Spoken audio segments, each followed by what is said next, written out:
चलिए भाई, चलिए देखिए, इधर आपको कुछ फार्मूला कराया था, ठीक है, जो आपका कच्ची चाल निकालने का था, ठीक है, कुछ इस तरह का फार्मूला कराया था। हाँ, V0 बराबर कुछ फाइनल आया था GRE² डिवाइडेड बाई RE, कुछ ऐसा आया था, या थोड़ा सा चेंज कर लेना इधर उधर, यही होगा शायद। अब ये देखिए, अगर तो यहाँ से अगर देखें, ज़रा ध्यान से समझ लीजिए, यहाँ से अगर RE से अगर चेंज करना चाहें, जो फार्मूला आपका जो भी आया हो, जो बताया था अप्रॉक्सीमेशन RH की जगह लगभग नियर अबाउट 0 रख लेना, वही आ जाएगा। चाहे GME से रखो चाहे इससे रखो, वो एक ही चीज़ आएगी। अब यहाँ से RE से RE उड़ जाएगा, क्या बचेगा? V0 बराबर बचेगा √GRE बचेगा, ठीक है, √GRE। अब यहाँ पर क्या कर दें, हम मान रख दें, यहाँ पर हम क्या कर दें, कुछ मान रख दें। तो जब हम मान रखेंगे, यहाँ पर G का मान 9.8 रखेंगे और इसका मान 6400 किलोमीटर रखेंगे, यानी V बराबर √9.8 इंटू 6.4, 6400 किलोमीटर, 6400 किलोमीटर यानी 6400 इंटू 10⁻3, नहीं तो आएगा 1 2 3 और 0 बढ़ा दें तो 6.4 इंटू 10⁻6 आ जाएगा। तो हम इसकी जगह चाहें तो 9.8 इंटू 6.4 इंटू 10⁻6 रख सकते हैं, अब अगर ये रखेंगे, जब इसको हल करके लाएंगे हम, तो ये निकल कर आएगा 7.9, जो ये आएगा इसको हल कर लीजिएगा आप, जो ये इसका सॉल्व करके जब लाएंगे तो ये क्या निकल कर आएगा 7.9, ठीक है, इंटू 10⁻3 आएगा। उसको किलोमीटर में बदल दें तो आप कह सकते हैं कि V बराबर क्या आ गया 7.9 किलोमीटर पर सेकंड। आवर नहीं है, ठीक है, घंटा नहीं है, सेकंड है, यानी इतने किलोमीटर एक सेकंड में। ये आपकी क्या आ गई, उपग्रह की कक्षीय चाल आ गई, ठीक है, उपग्रह की कक्षीय चाल क्या आ गई, ये आ गई, यानी 7.9 या नियर अबाउट 8 समझो, ठीक है। अब देखिए, ये जो 8 किलोमीटर पर सेकंड है, ये हमारी क्या है, उपग्रह की कक्षीय चाल है। अब अगर इससे कम ज़्यादा होने लगे, अगर इतनी स्पीड से कोई सैटेलाइट पृथ्वी की कक्षा में स्थापित किया जाएगा तो वो क्या करेगा, चक्कर लगाता रहेगा, ये तो होगा। इतनी स्पीड से अगर कोई घूमेगा तो क्या करेगा, चक्कर लगाता रहेगा। अब ये कह रहे हैं कि अगर क्या कर दें, हम स्पीड कम कर दें इसकी, हम स्थापित करें जाके कक्षा में और स्पीड क्या कर दें, इससे थोड़ी सी कम कर दें, तो जब स्पीड को हम कम करेंगे तो होगा क्या, ठीक है, घर्षण ज़्यादा लगेगा, यानी कहने का मतलब है आकर्षण बल क्या लगेगा, ज़्यादा लगेगा। अब क्या होगा, स्पीड जब हम कम रखेंगे इससे, अब वो अपनी जगह पे तो घूम नहीं पा रहा है बेचारा, छोटी कक्षा में घूम रहा है, तो जब छोटी कक्षा में घूम रहा है, अगर स्पीड 8 से कम होगी तो उसकी कक्षा लगातार क्या होती जाएगी, छोटी होती चली जाएगी, ठीक है। और वही हाल जो इलेक्ट्रॉन पर था कि थोड़े समय बाद क्या होगा, कक्षा छोटी होती जाएगी, घूमता जाएगा, कक्षाएं छोटी होती जाएंगी और एक अवस्था ऐसी आएगी कि वो क्या हो जाएगा, गिर जाएगा पृथ्वी पर, वही उपग्रह बेकार हो जाएगा। ये मत सोचिएगा पृथ्वी बेकार हो जाएगी, जैसे वहाँ नष्ट हो जाता, यहाँ पर वो नहीं नष्ट होगा। यहाँ पर सैटेलाइट है यार, पृथ्वी के कंपेरिजन में बहुत छोटे छोटे होते हैं, ठीक है, वैसे बहुत बड़े हैं, लेकिन अगर कंपैरिजन किया जाए पृथ्वी का तो उसके सापेक्ष बहुत छोटे होते हैं, तो इसका मतलब है गिरकर वो क्या हो जाएगा, खराब हो जाएगा। अब अगर क्या कर दिया जाए, कोई सैटेलाइट स्थापित किया जाए और उसका वेग इससे ज़्यादा हो, मान लीजिए 10 11 12 कर दिया, तो अब क्या होगा, अब ये होगा कि उसकी कक्षा जो है लगातार बड़ी होती चली जाएगी। यानी कहने का मतलब है, ऐसे देखिए कि यहाँ से जब हमने किया, ये आपका पृथ्वी थी, यानी ये आपका अर्थ का हिस्सा था, ठीक है, ये आप मान लीजिए ये आपका क्या है, अर्थ का हिस्सा है। हम क्या करेंगे, इसके चारों ओर स्थापित करेंगे, समीप ही करनी है, बहुत ऊंचाई पर नहीं करनी है, ठीक है। तो समीप का मतलब है लगभग ये, हमने क्या किया, यहाँ सैटेलाइट स्थापित कर दी इस वाले में, यहाँ पर ये, ठीक है, मान लेते हैं रेड कलर की कोई सैटेलाइट इकट्ठा कर दी हमने। अब वो क्या करेगी, घूमेगी, यानी इस वेग से वो क्या करेगी, 36 की तरफ चलेगी, क्योंकि वर्टिकल तो फोर्स ऑलरेडी लग रहा है उस पर, नीचे की तरफ लग रहा है, नहीं लग रहा है, केवल हमको 36 वेग देना है। जब 36 मिलेगा और वर्टिकल हाई है तो क्या करेगी, वो घूमेगी, ठीक है। अगर एक तरफा लगेगा, घूम रही होगी, तो कुंडली के आकार की घूमने लगेगी।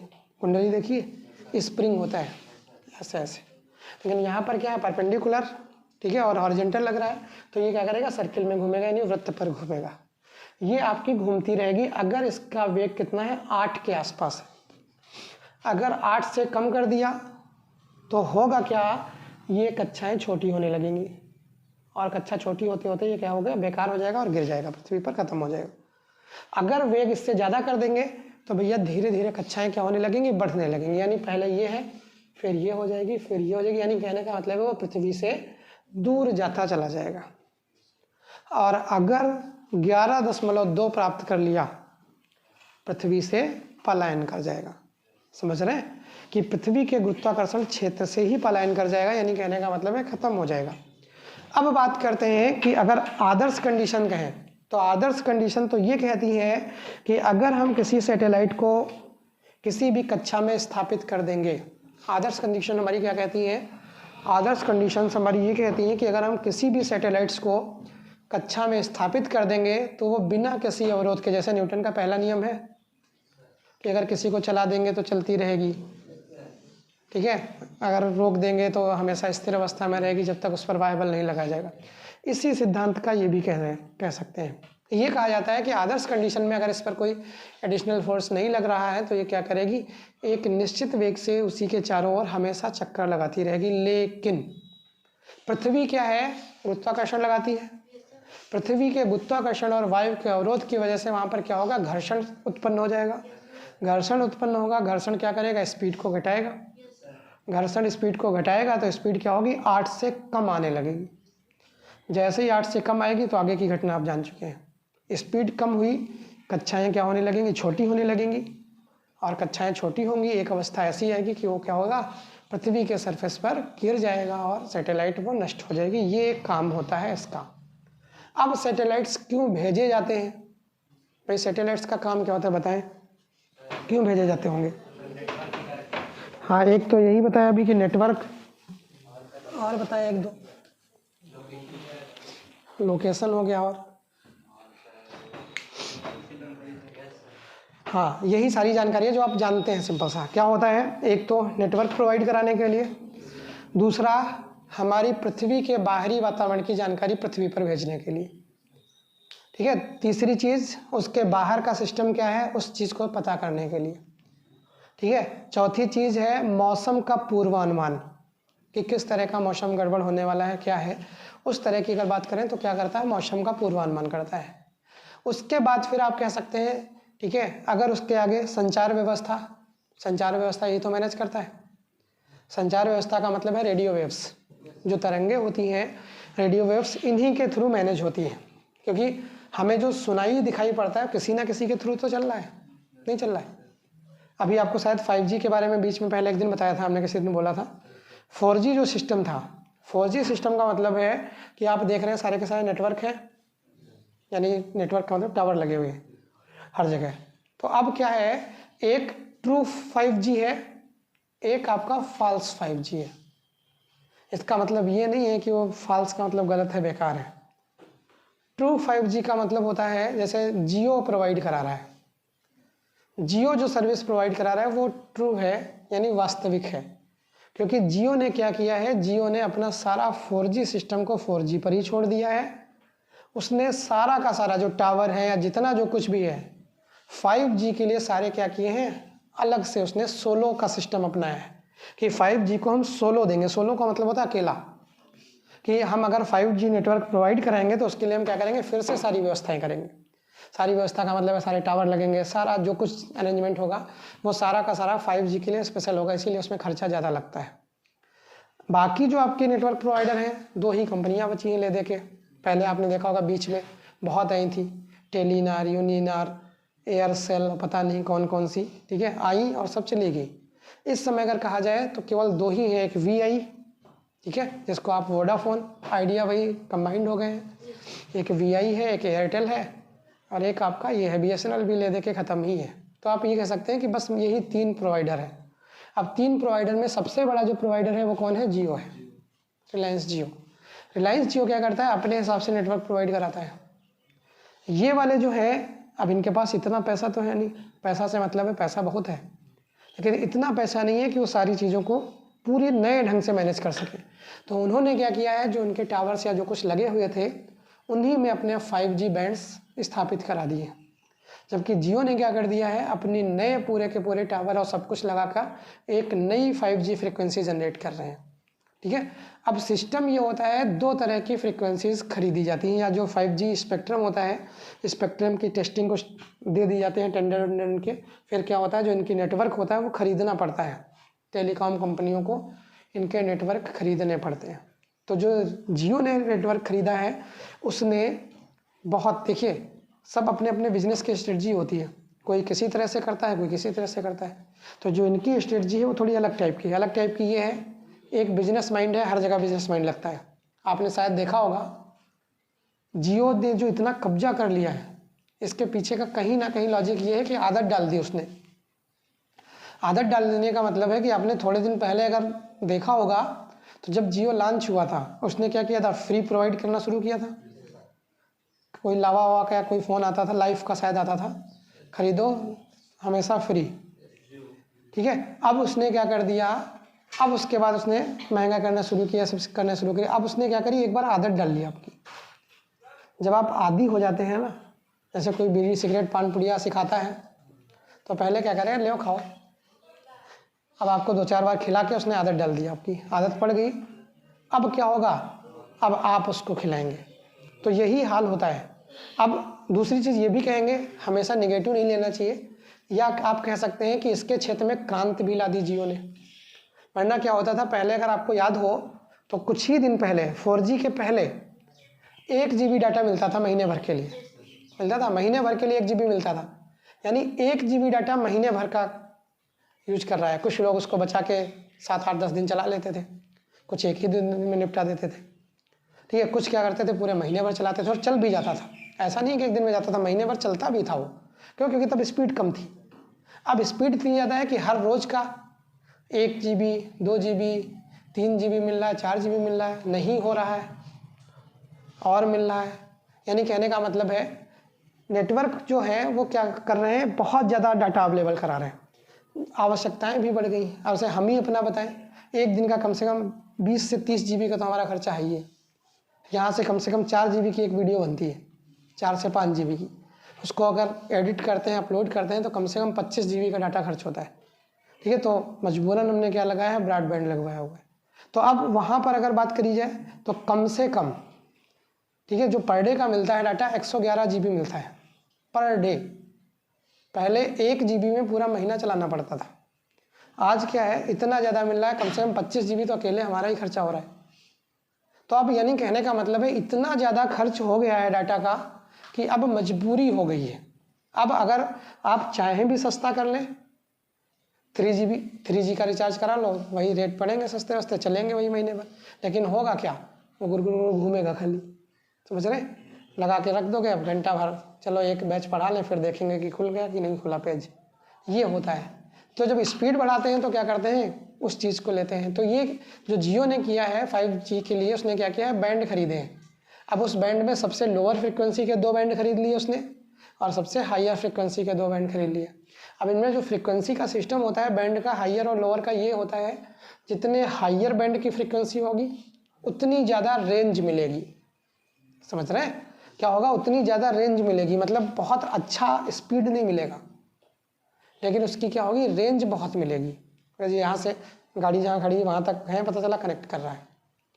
अगर आपने हायर फ्रिक्वेंसी ले ली है तो हायर फ्रिक्वेंसी में क्या होता है, नेटवर्क स्पीड बड़ी अच्छी मिलती है, लेकिन उसके साथ साथ क्या होता है, इसकी रेंज नहीं मिलती। अब इसका एग्जांपल हम आपको फिर से अपना ही एग्जांपल देंगे। ठीक है, हमारे घर में जो, ठीक है, वाईफाई लगा हुआ है। अब उसका सिस्टम ये है, उसमें 2 बैंड हैं। कुछ लोग सिंगल बैंड लगवाते हैं, ठीक है, कुछ डबल लगवाते हैं। सिंगल बैंड थोड़ा सस्ता होता है, उसके नुकसान भी हैं। डबल बैंड है जब अवेलेबल है, डबल बैंड बहुत हल्का सा चेंज होता है, थोड़ा बहुत 10-20-50-100 रुपये का अंतर आता है महीने का।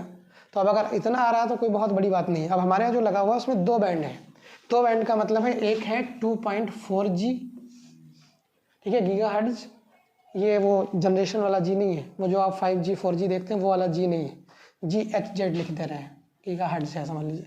दूसरा बैंड है हमारे पास, ठीक है, 5 गीगाहर्ट्ज। अब इनमें समस्या क्या है, इनमें समस्या ये है, अगर मान लीजिए छत पे लगा हुआ है, ठीक है, मतलब फर्स्ट फ्लोर पे लगा है, अगर हम नीचे हैं तो ये वाला बैंड नहीं पकड़ता है। सोचिए रेंज कितनी कम है। छत पे लगा हुआ है यानी फर्स्ट फ्लोर पे लगा है, अगर हम ग्राउंड फ्लोर पे हैं, नीचे हैं, तो ये वाला बैंड नहीं पकड़ रहा है। कौन सा बैंड पकड़ रहा है, ये वाला बैंड पकड़ रहा है। यानी 2.4 गीगाहर्ट्ज का बैंड पकड़ रहा है।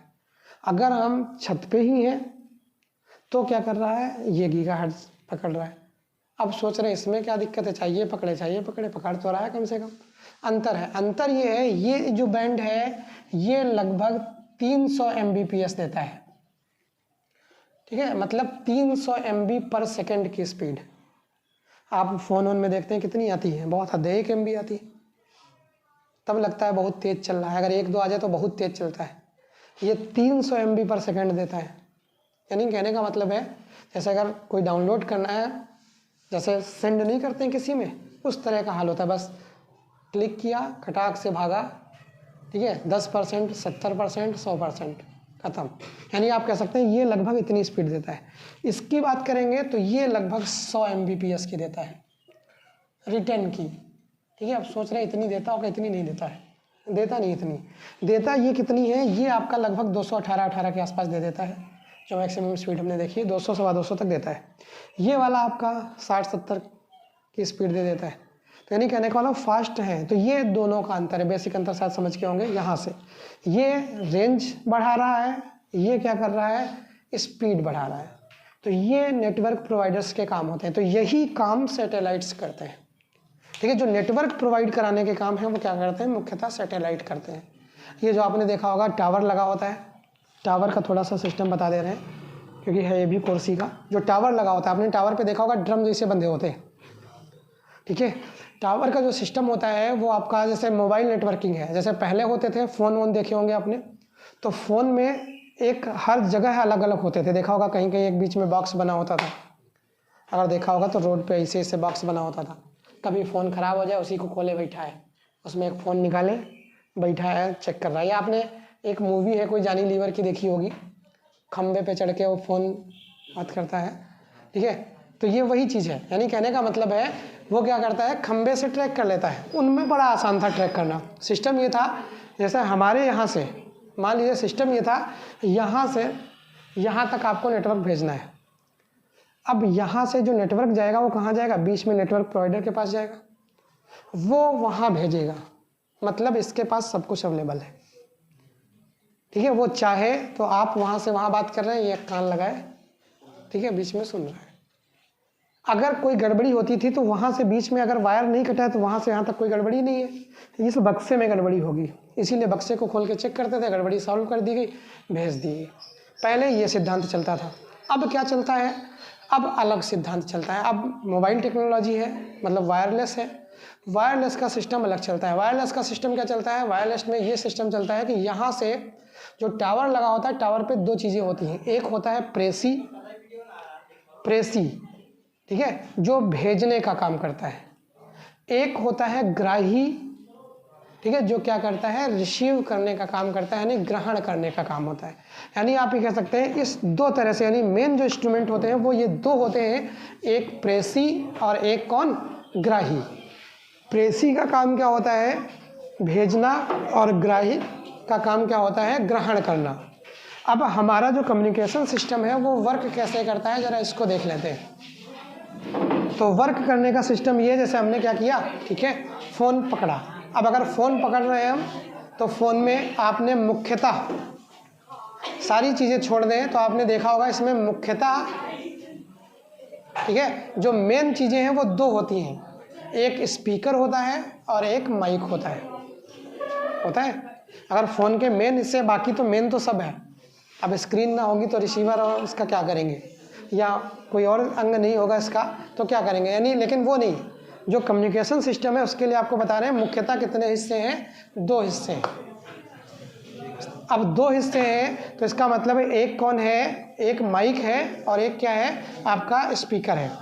जैसे थोड़ा सुन लीजिए इस चीज़ को, कि ये फालतू की चीज़ नहीं है, कोर्स की चीज़ है आपके, ठीक है। ये अभी नहीं पढ़ोगे, साल भर बाद पढ़ोगे, पढ़ना तो है ही है। ये संचार व्यवस्था चैप्टर है कोर्स में।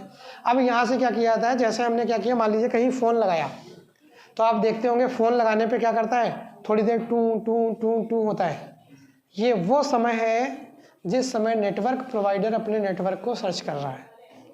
इसीलिए कहा जाता है कि जब आप फ़ोन को लगाएं, मतलब फ़ोन किसी को करें, उस समय आपको कान के पास नहीं रखना चाहिए फ़ोन, क्यों? क्योंकि रेडिएशंस लगभग 100 से 1000 गुना बढ़ जाते हैं, क्योंकि वो सर्चिंग मोड पे है उस समय वो क्या कर रहा है, सर्च करने की कोशिश कर रहा है कि भैया जिस नेटवर्क को हमने बात करने की कोशिश करी है वो नेटवर्क क्या मिल रहा है कि नहीं मिल रहा है। अगर मिल रहा है तो अच्छी बात है, नहीं मिल रहा है तो फिर गड़बड़ है, फिर वो सर्च करेगा काफ़ी देर। तो टू टू टू टू जो होता है इसका मतलब है वो नेटवर्क सर्च कर रहा है, पहली चीज़।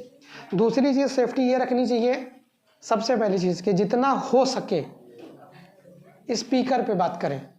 अब सोच रहे होंगे ये तो संभव नहीं है, ठीक है, लेकिन जितना हो सके आप स्पीकर के बात करें या वायर्ड हेडफोन का यूज करें, ठीक है, क्योंकि उसमें रेडिएशन खत्म हो जाता है, ठीक है, पहली चीज़। इससे ज़्यादा अगर ज़्यादा लंबी बात करनी है तो आप कोशिश करिए, ठीक है, कि बाएं तरफ फ़ोन लगाएं, यानी कहने का मतलब है बाएं कान से, ठीक है, यूज़ करें तो ज़्यादा बेहतर रहता है। कारण ये होता है इस हिस्से पे हमारा दिमाग होता है, तो दिमाग होता है, जब रेडिएशंस दिमाग पे पड़ता है तो असर पड़ता है, दिक्कत होती है। इसीलिए आपको क्या करना है, अगर कभी काफ़ी लंबी बात हो तो आपको लेफ्ट साइड में करके बात करनी चाहिए। यानी कहने का मतलब ये है कि ताकि रेडिएशंस कुछ कम हो सके। ये तो इसका रेडिएशन का किस्सा हो गया। अब उसके बाद जो मेन हमारा टॉपिक जो बता रहे थे उस पर बात करते हैं।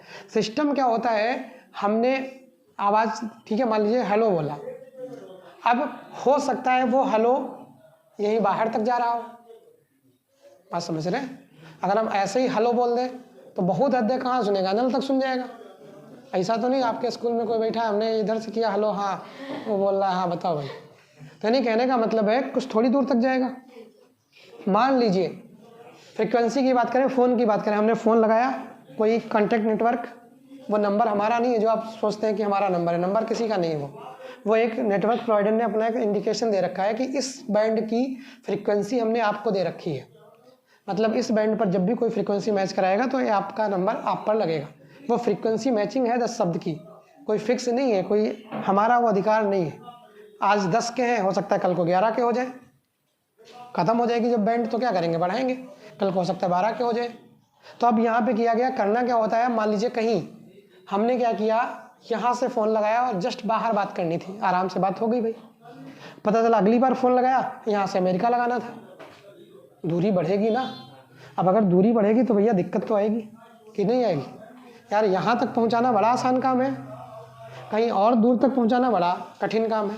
तो इसके लिए होता क्या है इसमें, इसके लिए सिस्टम ये होता है, हमने आवाज़ दी, यानी कुछ भी बोला हेलो, ये माइक का काम है, माइक ने रिसीव किया, हमारी आवाज़ को ध्वनि तरंगों में बदला। किसने? माइक ने। जो हमारी आवाज़ ये सुनाई पड़ रही है इसको वेव्स में बदला, वेव्स का मतलब है सिग्नल्स में बदला। अब वेव्स ने जो सिग्नल्स बदले, अब सिग्नल्स की फ्रीक्वेंसी कम होती है, जो सिग्नल्स होते हैं उनकी फ्रीक्वेंसी क्या होती है, कम होती है। अब वो फ्रीक्वेंसी मैक्सिमम हो सकता है थोड़ी दूर तक ही जा सके, इसलिए वहाँ पर एक घटना होती है जिसको हम बोलते हैं मॉड्यूलेशन। वो क्या करता है, हायर फ्रीक्वेंसी के साथ आपकी वॉइस की जो फ्रीक्वेंसी है उसको मर्ज करा देता है। मर्ज करा दिया, अब क्या होगी, फ्रीक्वेंसी बढ़ गई, फ्रीक्वेंसी बढ़ी यहाँ से। अब बढ़ी हुई फ्रीक्वेंसी, ठीक है, पहुँची कहाँ पर, ठीक है, जो आपका टावर, ये जो घटना हुई ये टावर पर हुई। यहाँ से माइक ने क्या किया, आपकी जो वेव्स थी आपकी, ठीक है, उनको उसने क्या कर दिया, जो आपका बोल रहे थे उस आवाज़ को उसने तरंगों के रूप में सेव किया, तरंगों के रूप में आगे फॉरवर्ड किया। अब जब आगे फॉरवर्ड किया तो वो कहाँ पहुँची, आपके नज़दीकी टावर तक पहुँची। जो आपके आसपास टावर होगा सर्च करेगा, वो आपके नज़दीकी टावर तक वो जानकारी पहुँचेगी। वहाँ पर वही जो घटना बताई मॉड्यूलेशन की घटना होगी। मॉड्यूलेशन की घटना में क्या होता है, ठीक है, आवृत्तियाँ बढ़ाई जाती हैं, बढ़ाई घटाई जाती है, यानी मैनेज करी जाती है भेजने के लिए, कि वहाँ तक भेजने के लिए हमको कितनी आवृत्ति की आवश्यकता होगी। यहाँ से वो क्या करेगा, मॉड्यूलेशन करेगा। मॉड्यूलेशन जब कर लेगा फिर उसके बाद उसका काम क्या होगा, मॉड्यूलेशन करने के बाद वो फिर क्या करेगा, सिग्नल्स को भेजेगा। अब जब सिग्नल्स को भेजेगा तो जहाँ का नंबर आपने डायल किया है, जो वो 10 नंबर डायल किए हैं आपने, वो उसको सर्च करेगा कि ये बैंड कहाँ पर मिलेगा हमको, उस बैंड को ढूंढेगा, उसके नज़दीकी टावर को ढूंढेगा, जो मिल जाएगा। कभी कभार आपने देखा होता है, हम यहाँ खड़े हैं, टावर खोपड़ी पे लगा है, पकड़ रहा है थोड़ी दूर का, देखा नहीं देखा, तो ये यही चीज़ है। इसका मतलब ये नहीं खोपड़ी टावर लगा तो यही वाला पकड़ेगा, उसको जो पता चलेगा कि इनके नज़दीकी टावर ये है, यहाँ से हम सिग्नल भेज सकते हैं, वो पकड़ लेता है टावर। अब क्या किया उसने, ये काम कर लिया। अब यहाँ पे जो दो काम हुए, एक काम क्या हुआ, अभी यहाँ से पहले हमारे वाले टावर से कुछ भेजा गया है, तो ये क्या हो गया आपका प्रेसी, इसने क्या किया है, भेजा है। जो वेव्स भेजी हैं उसको दूसरे वाले टावर ने क्या किया है, ग्रहण किया है, तो वो क्या हो गया, ग्राही हो गया। यानी वो जो ड्रम लगे होते हैं वो प्रेसी और ग्राही ही होते हैं। वो क्या करते हैं, हमारे सिग्नल्स को एक भेजता है हिस्सा, और एक हिस्सा क्या करता है, उसको लेता है। फिर उसके बाद क्या हुआ, अब उसने क्या किया, फिर वही काम किया। जब वो आपके पड़ोस वाले टावर तक पहुंच गया तो उसने क्या किया, उसको डीमॉड्यूलेट किया, क्योंकि मॉड्यूलेट की गई थी भाई, ध्वनि तरंगों को क्या किया गया था, बढ़ाया गया था। अब अगर उतनी ही भेज देगा तो कान वान फट जाएंगे, तो वो क्या करेगा, जितना बढ़ाया था उसको फिर से वहां पर वी मॉड्यूलेट करेगा, वी मॉड्यूलेट करेगा, वी मॉड्यूलेट करके आपके फोन को भेज देगा। वो आपके फोन में पहुंचेगा। फोन में अब किसका काम है, स्पीकर का काम है। अब जो वो वेव्स गई हैं तरंगों के फॉर्म में, उनको स्पीकर क्या करेगा, सुनने लायक आवाज में कन्वर्ट करेगा, और तब जाके आपको आवाज सुनाई पड़ेगी। इतना सा प्रोसीजर होता है, बहुत बड़ा सा प्रोसीजर है, लेकिन ये इतना फास्ट होता है कि हमको लगता नहीं है। हमने फ़ोन मिलाया, नंबर कट से मिल गया थोड़ी देर में, लेकिन उसके बीच में इतना प्रोसेस हुआ है। आवाज़ गई है, आवाज़ की फ्रिक्वेंसी बदली है, मॉड्यूलेट हुई है, मॉड्यूलेट होके ठीक है प्रेसी ने भेजा है, ग्राही ने रिसीव किया है, रिसीव के बाद डीमॉड्यूलेट किया है, डीमॉड्यूलेशन के बाद फिर से कहाँ गया है, फ़ोन के पास भेजा है, फ़ोन के स्पीकर ने उसको लिया है, स्पीकर ने फ्रीक्वेंसी को क्या किया है, सुनने लायक आवाज़ में बदला है, और तब जाके हमको आवाज़ सुनाई पड़ी है। इतना प्रोसीजर होता है। अगर ऐसे ही जा रही होती, ये ग्राही प्रेक्षी ना होते, तो होता क्या, हम यहाँ से बोलते हाय हेलो क्या कर रहे हो, रास्ते भर सुनता जाता हेलो हेलो क्या कर रहे हो, हेलो हेलो क्या कर रहे हो, सुनाई पड़ता नहीं पड़ता, क्योंकि अगर यही सेम चीज़ होती तो ऐसे सुनाई पड़ता नहीं पड़ता। तो यानी कहने का मतलब ये सिस्टम है पूरे फ़ोन का, कि फ़ोन कैसे वर्क करता है, ये प्रोसीजर है। अब पहली चीज़ है। दूसरी चीज़ है, कोई भी इलेक्ट्रॉनिक मीडिया, आपकी जानकारी के लिए बता दें, कोई भी इलेक्ट्रॉनिक मीडिया सेफ नहीं है, समझ रहे हैं, इसलिए इनका उपयोग सोच समझ कर करें। समझ रहे हैं, करते सभी लोग हैं। इसका उपयोग जब भी आप करिए तो सोच समझ कर करिए, क्योंकि हो सकता है जो आजकल का सिस्टम है, पता नहीं कौन सा, ठीक है, जो आपका एप्लीकेशन है वो कौन सा ऑन हो। कभी कभार क्या होता है, एक अपलोड का ऑप्शन होता है। हमारा फ़ोन जो होते हैं, फ़ोन अपने आप AI, आजकल शायद सुना होगा, AI टेक्नोलॉजी, आर्टिफिशियल इंटेलिजेंस, कृत्रिम बुद्धिमत्ता। फ़ोन वन देखे होंगे, फ़ोन पे AI लिखा होता है, किसी किसी कैमरे पे AI लिखा होता है। AI देखा होगा, नाम सुना होगा बहुत। AI का मतलब होता है कृत्रिम बुद्धिमत्ता। मोबाइल अपना दिमाग लगा रहा है, समझ रहे हैं, फ़ोटो नहीं सही आ रहा है, उसने अपना दिमाग लगाया, इधर उधर खिसकाया है, जो कुछ भी किया, ठीक है, चेंज हो गया। सब में होता है ये। इसमें भी AI है जो वीडियो बन रही, इसमें ये है, अगर हम उसको ऑन कर देंगे, हमारा फेस मोड अगर ऑन हो जाएगा, हम अगर इधर जाएंगे तो फ़ोन इधर घूम जाएगा। फ़ोन से मतलब है कि मतलब वीडियो जो होगी वो इधर की रिकॉर्ड होने लगेगी। मतलब जो बोर्ड है आपको दिखेगा कि बोर्ड खिसक रहा है, यानी हम इधर की तरफ आ रहे हैं, उधर कर दे जाएंगे, यानी चेहरे फेस लगा देंगे, तो क्या होगा, वो फेस की तरफ हमारा रिकॉर्ड करने की कोशिश करेगा। ये क्या है, ये AI है, आर्टिफिशियल इंटेलिजेंसी। बहुत से एग्जांपल इसके देखे होंगे आप, कभी स्पेलिंग लिखते हैं ऑटो भेज देता है, ये क्या है, AI ही तो है। तो AI में सिस्टम ये होता है, वो क्या करता है, बहुत से वर्क वो अपने आप करने की कोशिश करता है। कुछ आवश्यक होते हैं, कुछ नहीं होते हैं। अब मान लीजिए आप पर, ठीक है, गूगल फोटोज़ ऑन है, मान लीजिए आपने ध्यान नहीं दिया, आप जानते ही नहीं इतना ज़्यादा है, आप बस फ़ोटो खींचते हैं, गैलरी में जाते हैं, खट्टे से देखा, डिलीट मारा, बाहर आ गए। अब हो सकता है मान लीजिए कहीं किसी ने गलती से एक बार गूगल फ़ोटोज़ खोल दिए हो। गूगल फ़ोटोज़ इस तरह का एक वो होता है, शायद जानते होंगे, पता नहीं इसमें है भी कि नहीं, हमारे में इसमें नहीं होगा, उस वाले में होगा, ठीक है। इसमें तो अपने ही ऐप होते हैं आईफोन में सारे। गूगल फ़ोटोज़ करके एक होता है जिसमें फूल जैसा ऐसे ऐसे बना होता है, देखिएगा, वो होता है, वो डायरेक्ट नेटवर्क से सेलेक्ट, ठीक है, मर्ज होता है। अब उसमें क्या होता है, कभी कभार ऑटो अपडेट बैकअप कुछ इस तरह का देखा होगा, बैकअप। अब आधे लोग जानते नहीं हैं, पता चला बैकअप ऑन है। अब होगा क्या, आपने फ़ोटो खींची, कोई भी फ़ोटो खींच ली, प्राइवेट फ़ोटो कोई खींची, अब उसने क्या कर दिया, खटाक से अपलोड कर दिया, ठीक है। आपने क्या किया, फ़ोटो देखी, डिलीट मार दी, फ़ोटो नेटवर्क पे ऑलरेडी अवेलेबल हो गई। यानी आप ये कह सकते हैं किसी और के पास नहीं पहुंची है, लेकिन सेव तो है कहीं ना कहीं सेव है। कभी मान लीजिए कुछ गड़बड़ हो जाए तो प्रसारित हो सकती नहीं हो सकती। इसलिए क्या किया जाता है, कहा यह जाता है भैया इलेक्ट्रॉनिक मीडिया से आप जितना बच के रहें, प्राइवेट चीज़ों को प्राइवेट ही रहने दें, इलेक्ट्रॉनिक मीडिया तक ना पहुंचने दें। बहुत से लोग आपने देखा होगा, बहुत सी क्लिप वायरल हो जाती है, कहीं कुछ हो जाता है तो करता थोड़ी है कोई। भाई ऐसी चीज़ें कौन वायरल कर देगा, कोई करेगा क्या, नहीं करता है।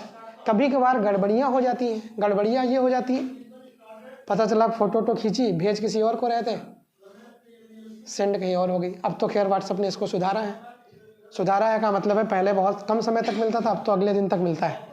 आपने गलती से अगर सेंड कर दिया है तो अगले दिन तक आप उसको डिलीट कर सकते हैं। तो यानी कहने का मतलब सेफ्टी फीचर्स जानते हैं, गड़बड़ियाँ होती हैं तो उनको बढ़ाए जा रहे हैं, पहली चीज़। दूसरी चीज़ है, कुछ लोग सोचते हैं, पता चला कान में लगाए रात में घुसुर पुसुर कर रहे हैं खूब, उनको लग रहा है कि खाली बस हम ही 2 लोग सुन रहे हैं। ऐसा नहीं, आपकी बातें तीसरा व्यक्ति भी सुन रहा है, ठीक है। अब वो तीसरा व्यक्ति कौन है, जो नेटवर्क प्रोवाइडर है, ठीक है, समझ रहे। कभी कभार आपने देखा होगा, कुछ आप कस्टमर केयर या कहीं कॉल करते हैं तो बोलता है आपकी कॉल इस पर्पज़ के लिए रिकॉर्ड की जा सकती है, कुछ ऐसा बोलता है। इसका मतलब उसने वहाँ पर आपको वैधानिक चेतावनी दे दी है। लेकिन कभी कभार क्या होता है, जो नेटवर्क प्रोवाइडर होते हैं जिसको कॉल सेंटर्स बोलते हैं, वहाँ पर क्या होते हैं, आपकी कॉलें थोड़े समय के लिए ऑटो रिकॉर्ड होती हैं। फ़ोनों में भी यही होता है कि ऑटो रिकॉर्ड होती है और उसके बाद आपकी ऑटो डिलीट हो जाती है अगर आवश्यकता नहीं है। लेकिन कहीं ना कहीं अगर उस चीज़ को कोई सुनना चाहे, जो वहाँ का जो नेटवर्क प्रोवाइडर है वो क्या कर सकता है, उस चीज़ को सुन सकता है, समझ रहे हैं। तो ये सभी के लिए है कि अगर आप कोई भी ऐसी घटना करते हैं, कुछ भी ऐसा है, तो आप अनसेफ हैं, यानी सेफ नहीं है। इसीलिए क्या कहा जाता है, कभी कहा जाता है इलेक्ट्रॉनिक मीडिया का आप जब भी उपयोग करिए तो कम से कम इस चीज़ का ध्यान रखिए कि इलेक्ट्रॉनिक मीडिया क्या है, दिमाग में ये रहना चाहिए। इलेक्ट्रॉनिक मीडिया क्या है, क्या कर सकती है, ज़रा सी देर में वायरल कर सकती है आपको, ठीक है। अब कुछ लोगों को शौक़ होता है वायरल होने का, ठीक है, तो वो अलग बात है। अब अगर नहीं वायरल होने का शौक़ है तो हो सकता है कभी कभार एक बड़ी हादसे का भी कारण बन जाता है। हमारे लिए कहीं गलती से कोई घटना ऐसी हो गई जो आप नहीं चाहते, अनवांटेड हो गई, अब वो गलती हो गई, अब क्या हो गया, गलती से कुछ वायरल हो गया, अब मजबूरी होती है किसी किसी के पास, अब नहीं समझते, जबकि हालांकि नहीं करना चाहिए। लाइफ है यार, घटनाएं हैं, चलती रहती हैं, कुछ ना कुछ तो होगा, क्योंकि लाइफ में स्ट्रगल है। अगर नहीं होगा तो खतरनाक चीज़ है। क्योंकि अगर ग्राफ की बात करें भैया, IR स्पेक्ट्रा का ग्राफ तो शायद आपने देखा होगा। कहते हैं ना कि ज़िंदगी में समस्याएं हैं तभी तक हमको लगता है कि हम सही हैं, क्योंकि आपने हो सकता है ग्राफ देखा हो, ग्राफ बनते हैं तो ऐसे बनते हैं, देखें कितने कॉम्प्लिकेटेड है भैया, ये IR के ग्राफ हैं, इतनी कॉम्प्लिकेटेड है। तो लाइफ का भी यही रूल है कि जब तक कॉम्प्लिकेटेड है तब तक चल रही है, समझ रहे हैं। जिस दिन सीधी हुई, जिस दिन शांत हुई, ये किसका सिंबल है, शायद जानते ही होंगे। इसका मतलब है अब सांस नहीं चल रही, ठीक है, सारा किस्सा ख़त्म। तो लाइफ का भी हाल यही है। अगर ये हाल है तब तो ठीक है, सबको लगता है बड़ी उलझी हुई हमारी लाइफ है, लेकिन उलझी है तभी सही सलामत है। जिस दिन शांत हो जाएगी ना, उस दिन ये हाल होता है। तो आप ये कह सकते हैं लाइफ का सबके साथ वही है। तो कोई भी कदम कहीं पर भी हो, अगर आप लाइफ में कभी भी नर्वस हैं तो आपको हमेशा ये चीज़ ध्यान देना चाहिए कि भैया कोई भी घटना, कुछ भी हमारी लाइफ से बड़ा नहीं है, समझ रहे हैं। सब कुछ है क्या, हमारे लिए ही तो है।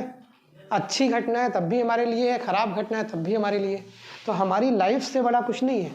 कुछ लोग होते हैं ना बेवकूफ़ टाइप के, ये तुरंत लाइफ ख़त्म करने का निर्णय ले लेते हैं। अब कम से कम एक बार सोचना चाहिए कि भैया इससे बड़ा क्या है। अगर घटना आपने लाइफ ही ख़त्म कर दी, फिर तो उससे ज़्यादा क्या हो सकता है, उससे ज़्यादा बुरी बात क्या हो सकती है, कुछ नहीं। कोई घटना है तो वो क्षणिक है, आएगी। किसी ने बहुत अच्छा शब्द कहा है, जब अच्छा समय नहीं रुका तो बुरे की क्या औकात है। यानी कहने का मतलब है बहुत अच्छा समय हो, चल रहा हो, आप चाहें उसको रोकना, अरे यार रुक जाए थोड़ा समय, क्या है, बीत ही तो जाता है। तो ख़राब समय है, वही हाल ख़राब का भी है। जब वो नहीं रुक पाया जिसको हम रोकना चाहते थे, तो ये तो ख़राब है जिसको हम चाहते हैं कि निकल जाए, तो ये कहाँ से रुकेगा, निकल जाएगा। इसलिए जब भी कोई निर्णय लें तो चीज़ों को ध्यान रखें कि भाई क्या है, लाइफ से बड़ा कुछ नहीं है, ठीक है। चलिए अब उसको निकाल लेते हैं, ज़रा केमिस्ट्री को देख लीजिए। इसमें क्या पढ़ा रहे थे, इसमें आपको शायद सवाल वाल कुछ लगवा रहे थे, ठीक है।